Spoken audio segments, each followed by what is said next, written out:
Assalomu alaykum hurmatli ota-onalar. Ota-onalar darsxonamizga xush keldinglar. Tövəndə huzuringlarga sunmoqchi bo'lganimiz bolalar psixologi Alisa J. Solterning Angliq buvoq nomli kitobidagi mazmunlarning davomi bo'ladi. Bu kitob homila to'ralma vaqtdan boshlab tug'ilib 2,5 yoshgacha bo'lgan buvoqlarning ehtiyojini tushunishda qo'llanishchan yordamchi bo'la oladi. Mening uyqu ehtiyojimchu uyqungizning har kecha bo'linishi sizni bakla charchatib etishi mumkin. Boğuqingiz siz bilan birga uxlaganida ehtiyojini o'rindash uchun karvatdan tushishingizning hojati yo'q bo'lgan taqdirdami uyqudan uyg'onish haqiqatan og'ir keladi. Bu kitobdagi tavsiyalar boğuqingizni 6-oydan keyin kundirdigidek kechicha uyg'onmay uxlaydi deb kesib aytolmaydi. Her bu vaqtning mijozi bo'lmagan, chiqayotgan mezgilda yoki besimning ko'payayotgan, taraqqiyotida muhim o'zgarishlar bo'layotgan paytlarda uyg'ongan kechalar bo'ldi. O'zingizning uyqu ehtiyojini hal qilish uchun bir qancha metodlar bor. Bu metodlardan biri boğuqingizning kechadagi ehtiyojlari uchun yo'ldoshingiz bilan navbatlashib qopishdir. To'g'ri, emitish uchun albatta biologik onaga ehtiyoj bo'ladi. Ammo bu vaqtning qolgan ehtiyojlarini yoki ayol qaysi taraf hal qilsa bo'laveradi. Buningdan sirt kunduzda boğuqingiz uxlaganda sizni uxlashni sinab baqsangiz bo'ladi. Agar boğuqingizning kunduz uyqulari bak qisqa bo'lsa, qaysi soat uxlaydigani aniq bo'lmasa yoki kunduzda hech uxlamasa, kunda bir necha soat boğuqingizga qarab bera oladigan birsini tepib, o'zingiz shu soatlarda orom olib olsangiz bo'ladi. Uyqusizlik qiyin. Agar kunduzlari teshida ishlaydigan yeringiz bo'lsa va dam olishga fursatingiz yo'q bo'lsa, texmi tas. Odatda ota-ona bo'lg'uchilar oqshomlari yotadigan vaqtdan baldur yotadi.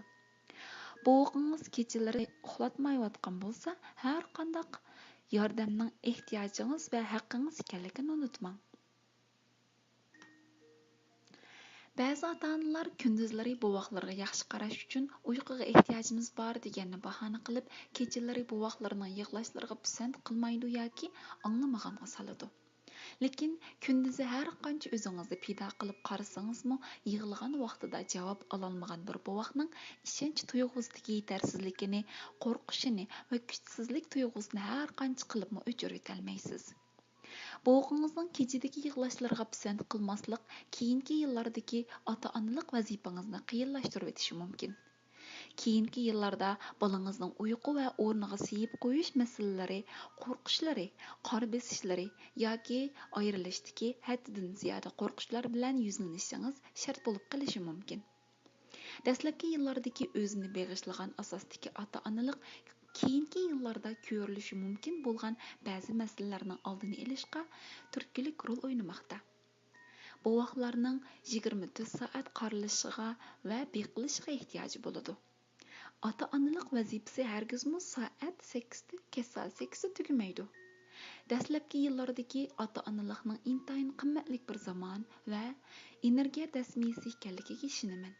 Bolangizga qanchalik ko'p dasmiy sola olsangiz, his tuyg'u jihatda shunchalik sog'lom bo'lib yetishib chiqa oladi. Ammo o'z ehtiyojingizni butunlay unutib, boğuqingizga qarata o'chmanlik his qilgudek darajada fidokorlik ko'rsatib o'tmasligingiz kerak. Bundaq ahvol ko'rilgan hamon birarsidan yordam talab qilishingiz va boğuqingizdan uzoqroq bir yerda ko'nglingizni bearom qilgan tuyg'ularingizni chiqarib tashlashingiz bekrak foydali bo'ladi. Tövəndə boğuqi bəy köp uyg'onadigan bir onaning qilganlarini misol keltiraman. Sarang bo'lib qolgandek his qilatdim. Nimening o'ylaganimdek bo'lmayotganligini, masalaning nada ekanligini bilmaydim. Ajoyib terikdim.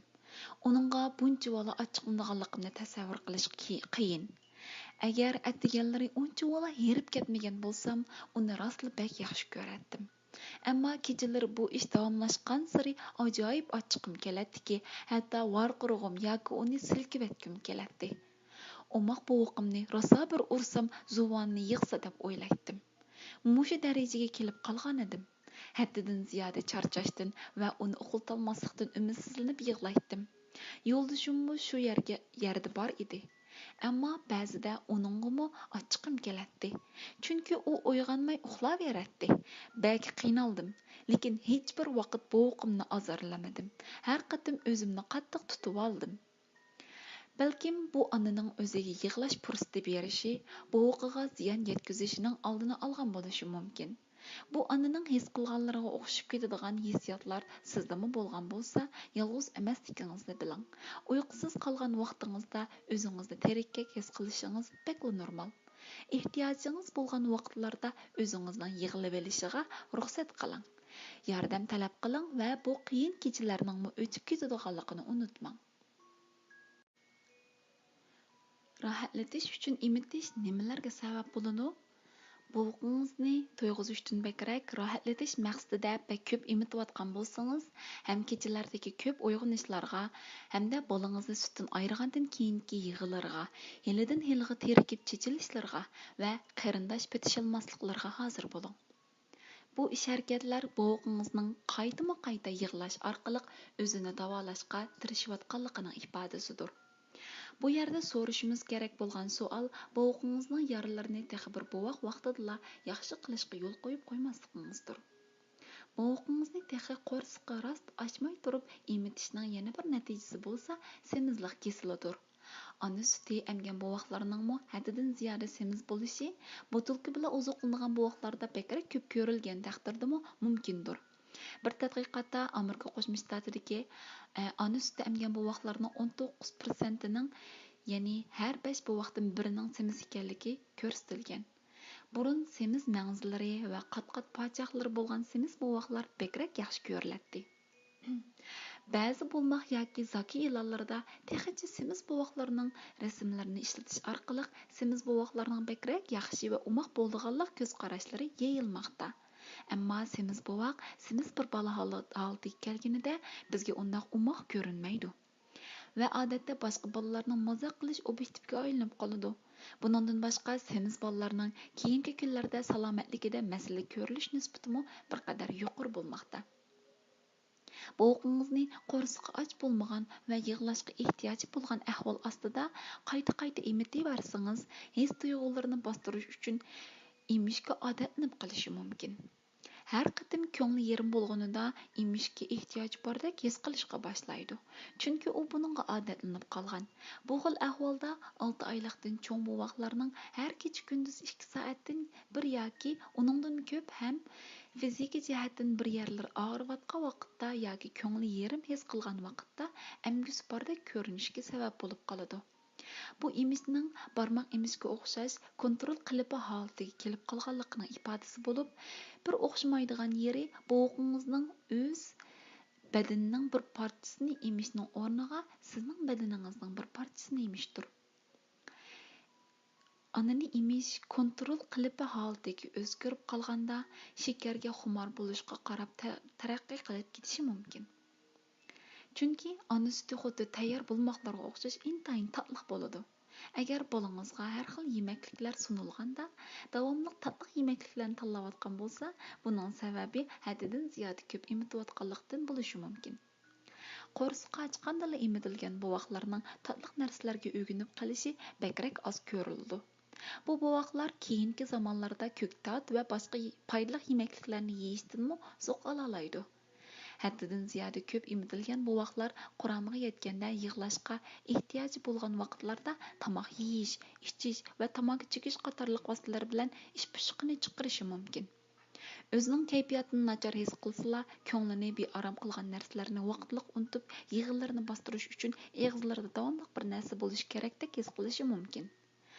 Ba'zi quramiga yetgan kishilar ko'ngli yerim bo'lganda yoki bir ishlardan andishi bo'lganda pranik, shokolad yoki boshqa tatliqlarni yeyish orqali o'zini rohatlantiradi.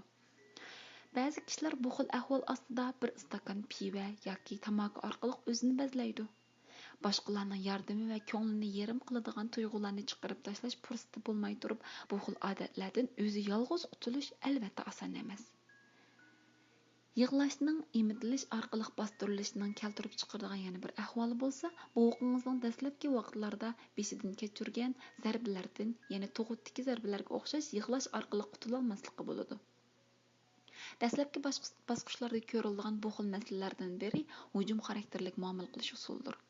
Ballardagi boshqa ballarni urib olish yoki ularni tishlab olish hodisalari odatda bu ballarning yetgudek yig'ilib olish fursati bo'lmaganligidan kelib chiqadi. Bu xil muomalalar ochiqning teshig'i tepib chiqqanligidan bo'ladi. Bu vaqtlarni uzun yil qisqa orliqlar bilan emitgan onalar bolalarining boshqa bolalarga va o'zlariga qilayotgan hujum xarakteriga ega bu xil muomalalarga nisbatan qanday qilishni bilolmay mening oldimga keladi. Bu masalalar odatda onalar bolalarini his tuyg'ularini bostiradigan darajada emitishdan voz kechib yig'lashiga va ochiqlanishlariga yo'l qo'yib sog'lom bir xil usulda ichidagini bo'shitib olishiga imkoniyat yaratib bergan vaqtida o'zligidan tuzilib ketadi. So'zga bergandek emitaverish usulingizga o'zgartish kirgizgan vaqtingizda bovuqingizning yig'lash bo'shliqini to'ldirib olishiga imkoniyat yaratib bera olasiz. Bovuqingizni sevgi bilan quchoqingizga eling va uzun davomlashadigan yig'lashlarga hozir bo'ling. Natijada texmi xo'shal, texmi uyg'oq, talab qilganlari oz va kechalari texmi yaxshi uxlaydigan bir bovuq bilan mukofotlanasiz. Ammo bovuqingiz yig'ilgan vaqtda hargiz yolg'iz tashlab qo'ymang, cho'qim yenida bo'ling. Birinchi, haddidan ziyoda emitish yuqorida va oldingi mazmunlarda aytilib o'tilgandek ona ko'ksining so'skining o'rnida emitish yoki bir soat ichida ko'p qatim emish deb misol olaylik. Kitobda aytib o'tilgandek bir bola 6 oylik bo'lguncha har talab qilishida emitishingiz tamoman to'g'ri. Ammo 6 oylikdan cho'ng bovoqlarning unchalik qisqa orliqlar bilan emishga ehtiyojlari bo'lmaydi. Agar biror yer og'riyotgan yoki jiddiy bir kasal bo'lmagan ahvol ostida. Ikkinchi, qisqa vaqt tashlab uzun yil emitish deyilgani yo'q. Qisqa orliqlar bilan emitishni uzun yil davomlashtirib kelgan onalar deyildi. 6 oylikdan cho'ng bovoqlar odatda 3-4 soatda bir ahvolga qarab emitilsa tamoman bo'ladi. Abdur bu haqda keyingi mazmunlarda to'xtaladi. Yig'ilg'usi bormi yoki qo'rsqi ochmi va yoki bir yer og'riyotamdi, bovuqingizning bu xil signallarini to'g'ri kuzatishni vaqt o'tgan sari bilalaydigan saviyaga yetasiz. Bu yerda abdur yig'lashga ehtiyoj bor bolaga emitaverish bu toza to'g'ri bo'lmaydi demakchi. Yig'lasimi quchoqingizda yig'lasin deb kelinayotidi. Quchoqda yig'lash bilan yig'lash orasida nihoyat cho'ng farq bor. Uchinchi, bu soat masalasi haqida abdur ayrim to'xtaldi, davomli diqqat qilg'aysiz. Bovuqimni qanchalik vaqtda bir emitishim kerak? Bovoqlarni emitishning eng to'g'ri zamoni bovoqlarning och yoki usab ketgan vaqtidir. Bu bovoqlarning qo'rsqi ochganda emish talab qilishiga ruxsat qiladigan qo'rsqi ochganda oziqlantirish metodidir. Odatda bovoqlarning oziqlanishida ikki xil xatolik sodir qilinadi. Bek uzun vaqtda bir emitish va qisqa vaqt ichida bek ko'p emitish, haddidan ziyoda ko'p emitish. Qo'rsqi ochganlikdan yig'layotgan bo'lsa-mu, kelarki qatimliq emitilish vaqtini saqlashga majburlanayotgan bovoqlar boshqalarga nima ishlarning kelganligini kontrol qilish haqqining yo'qligiga ishonishga boshlaydi. Bu sababdan cho'ng bo'lgan sari o'zini kuchsiz his qilib qilishi va ehtiyojlarining hal qilinishiga nisbatan ishonchisini yo'qotishi mumkin.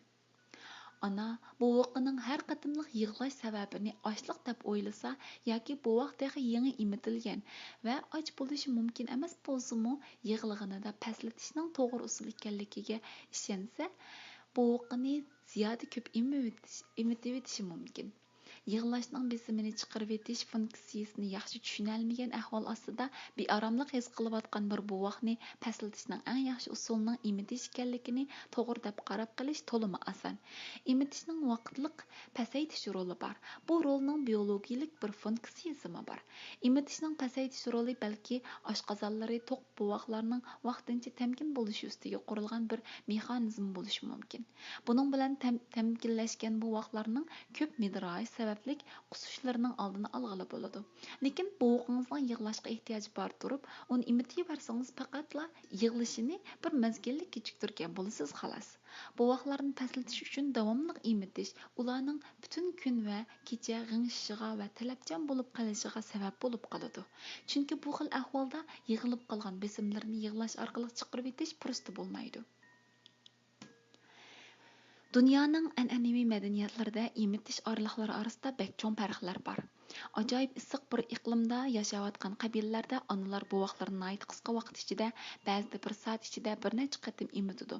Masalan, Kalahari cho'lida yashaydigan Kungsan onalari buvoqlarini bek ko'p emitidi. Yuqori temperatura va ich surishlar issiq iqlimlarda buvoq o'limlarining ko'p ko'riladigan bir sababi. Bu sababli suvsiz qilish nisbati bek yuqori bo'lganda, ko'p emitishning hayot qilish uchun naqadar muhimligi nihoyat aniq. Haqiqatan, Afrikaning ba'zi rayonlarida 20 asrning ikkinchi yarmigachilik buvoqlarning o'lish nisbati 50%lik nihoyat yuqori bir darajada edi. Bu sababdan bu madaniyatlarning asosiy maqsadi buvoqlarning sog'lomligini qo'g'dash orqali yashab qilishni kapolatga qilish. Buvoqlar qisqa vaqt ichida davomli oziqlantirilganda usuzliq ehtiyojlari hal qilingan bo'ladi va suvsiz qilib ichi surishga sabab bo'lgan kasallardan o'lish ehtimolligi ozayadi. Yana bir tarafdan ko'p emitilganda yig'lash bostiriladi. Bu orqali buvoqlarning ziyoda energiya sarf qilishi va isib ketishlari to'sib qilingan bo'ladi. Bu madaniyatlardagi buvoqlar g'arb madaniyatiga qaraganda oz yig'laydi. Bu sinoq. Buvoqning normal psixologik taraqqiyoti nuqtasidan payliq deb qaralsa-mu, asosiy tahdid suvsiz qilish va ich surish bo'lganda buvoqlarning olgan kaloriyalarining qo'g'dab qilish va yig'lashga o'xshash ziyoda isishga sabab bo'lgan har qanday ishdan uzoq turishga yordamda bo'lish hammadan muhim. Bu madaniyatlardagi onalar buvoqlarini tamkin va tinch tutishni bu sababdan o'rgangan bo'lishi mumkin. Onalar yig'lash sababining kasallik yoki og'riq emasligini oydinlashtirilishi kerak. Yig'lash, emitish orqali to'xtata olsa, hamma ishning yo'lida ketayotganligini faraz qilishga bo'ladi. Agar buvoqlarni hech nima paslatilmasa, bu jiddiy bir kasallikning shabisi bo'lishi mumkin. Soğuq iqlimlardagi buvoqlarni issiq iqlimlardagidek ko'p emitishning hojati yo'q. Buvoqlar har qatimliq oziqlanishida xili uzun emgan bo'lsa, ona ko'ksining eng oz deganda birsini butunlay bo'shatgan bo'ladi va yog' tarkibi yuqori bo'lgan sutdan ko'proq emgan bo'ladi. Oshqozonlarning supatlik sut bilan to'lishi hazm qilishni oslatish orqali kelar qatimliq emitish kuchi bo'lgan bir necha soatni yetgudek kaloriya bilan ta'minlaydi. Bu xil oziqlanish shakli buvoqning yog', oqsil va karbon suv birikmalari ehtiyojlaridan chiqish bilan birga suyuqlik qabul qilishini tuvan saviyada tutadi. Soğuq iqlimlarda bek ko'p emitishga ehtiyoj bo'lmagani uchun shimoliy tarafdagi onalarning buvoqlarini badanlariga yaqin tutish ehtimolimi tuvan bo'ladi. Onun o'rniga buvoqlarni buvoq karvatlarida yoki sakanchuklarda yotqizadi va ko'tarish uchun kenguralarga qo'yadi, hayvonlarga yoki chanalarga bog'lab qo'yadi. Soğuq iqlimlarda az emitishning bir boshqa yaxshi tarafi bo'lsa, badanga qabul qilingan suyuqlik miqdori oz bo'lganligi sababidan zakiningmi oz almashtirilishi bo'lgan. Qatma-qat kiyim kiygan bir buvoq uchun bu texmi rohat bir ahvol bo'lib hisoblanadi. Buvoqning kiyimining davomli yechilishi va ho'l kiyimlar bilan qilishi sovuq o'tib qilish ehtimolligini oshirib. Onalari dehqonchilik bilan shug'ullangan ba'zi an'anaviy madaniyatlardami buvoqlar bakrak oz emitilmoqda. Masalan, kichik Sunda orollaridan Alorda yashaydigan ayollar bolalarini tug'ib 2 haftadan keyinla ishlash uchun etizda bo'lmoqda. Bu onalar buvoqlarini kunduzlari bir tuqqunning yanida qo'yib, oqshomlari emitmoqda va birlikda uxlamoqda. Sanoatlashgan g'arb ellarida buvoqlar davomli emitilsa-mu, bir necha soat oraliq bilan emitilsa-mu cho'ng bo'la oladi. Bek issiq bir iqlimda yashamasangizlar, bir necha soatda bir ammo har emitganda uzun davomlashadigan emitish metodi qo'llanishingizni tavsiya qilaman. Buning foydali taraflaridan birisi buvoqingizning kechalari texmi uzun uxlashidir. Yana birisi yig'lashga ehtiyoji bo'lganda emitilish ehtimolligining bekrak tuvan bo'lishidir. Bundaq bo'lganda buvoqingizning tug'ut zarbisi va boshqa besimlarni baldur davolash fursati bo'ladi. Yig'lagan vaqtlarda uni qo'llaringizda tutgan vaqtlaringizda. Ba'zi buvoqlarning bergan signallarini to'g'ri tushuna olishimiz oson emas. Bo'libmi bir xil refleks bilan mag'ziga tekkan hamma narsani mamam deb o'ylab beshini burab kuchlik emishni keltirib chiqargan dastlabki bir necha haftada Dastlabki 1-2 haftada süt ishlab chiqarishingizni tartibga solish uchun bovuqingizni har yig'lig'inida emitishingizni tavsiya qilaman. Ondan keyin mumkin bo'lgan yig'lash ehtiyoji signallarini ko'rsatishga boshlasangiz bo'ladi. Bovuqingiz 3 haftalik bo'lganda har emitganingizda har 2 ko'ksingizni emitsangiz va qanchalik emgusi bo'lsa shunchalik emishga ruxsat qilsangiz, qo'rsqini xil obdan to'yg'izgan bo'ladi va asos jihati 24 soat 7 bilan 10 qatim orasida emadigan bir xil ritmga kiradi. Bu ritmda bir emitish vaqtining beshidan yana bir emitish vaqtining beshigacha taxminan 2,5-3 soatgacha vaqt o'tgan bo'ladi. Bovuqingiz cho'ng bo'lib, har qatim texmi ko'p emalaydigan bo'lganda bu vaqtning asta-asta uzrab 4 soatga yoki uningdan ustiga chiqayotganligini ko'ra olasiz. Emitgan vaqtdagi taraf almashtirish shaklingiz bovuqingizning emish qatim sonining muhim bir omili bo'lib hisoblanadi. Har emitganingizda birli ko'ksingizni emitsangiz, bovuqingizning qo'rsqi tez ochadi. Agar 2 emitish vaqti orasidagi zamonning uzunroq bo'lishini xohlasangiz, har bir qatim emitganda har 2 ko'ksingizni emitishga diqqat qilsangiz bo'ladi. Bovuqingiz bir ko'ksingizdan ozroq emib, taxminan 5 minut yana bir ko'ksingizga o'tish bakrak to'g'ri bo'ladi. Ikkinchi ko'ksingizni emib bo'lgan turib, yana qo'rsq to'ymagan bo'lsa, yana bir qatim birinchi ko'ksingizni bersangiz bo'ladi. Bu xil usul birinchi ko'ksingizni emaverib, qo'rsqi to'ymay turib uxlab qolgan bovuqlar uchunmi yaxshi usul hisoblanadi. Bovuqlarning yig'ilgan vaqtida quchoqqa ilinishga ehtiyojlari bor, ammo har doim emitilishga ehtiyojlari yo'q. Sizni yaxshi ko'radigan birisining qo'llarida hech yig'lab boqmagan bo'lsangiz, bu xil ehtiyojni tushuna olishingiz bir qadar qiyin. Ko'pincha onalar yeydigan bilan söygüni aralashtirib qo'yibdi. Bovuqlarga söygüsini ko'rsatishning birdan-bir yo'lining emitish ekanligini o'ylaydi. Emitmay turib bovuqingizga javob berish va söygü berishning bir necha xil yo'li bor. Bularning birisi ularni quchoqingizga elib tingshashdir. Bovuqimni qachon sutdan ayirasam bo'ladi? Qachon qattiq yemekliklarni berishga boshlashim kerak? Ya'ni qo'shimcha yemekliklarni demakchi. Bovuqingizni qanchalik uzun emitsangiz, ona sutining immunit kuchini kuchaytiradigan va oziqlantiradigan alohidliklaridan shuncha uzun foydalangan bo'ladi. Uningdan sirt ham siz hamda bovuqingiz emitishning ato qilgan alohida yaqinlik tuyg'usidan bahramand bo'la olasizlar. Nurg'un an'anaviy madaniyatlarda bovuqlar oz deganda 2 yil emitiladi. Ba'zida bu 5-6 yilgacha uzrab ketadi. Shunga bovuqingiz bir necha yil emishni tashlashga tayyor holatga kelolmasa, pek ajablanib ketmang.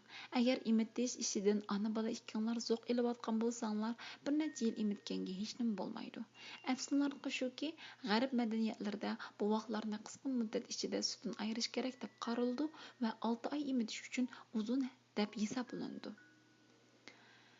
Hatto ba'zi kishilar insonlik tarixida million yillardan buyon davomlashib kelayotgan uzun yil emitish nuqtai nazarini butunlay unutib, bir bolaning texicha emitayotganligini anglaganda hayron has qoladi. Emish bir kontrol qilib holatiga kelib qolmaganlar bo'lsa va o'yin yeshidagi bolalar boshqa yemekliklar bilan yetkidak miqdorda oziqlik olayotgan bo'lsa, hammaning qiziqishi tugab emishdan o'ziki voz kechadi.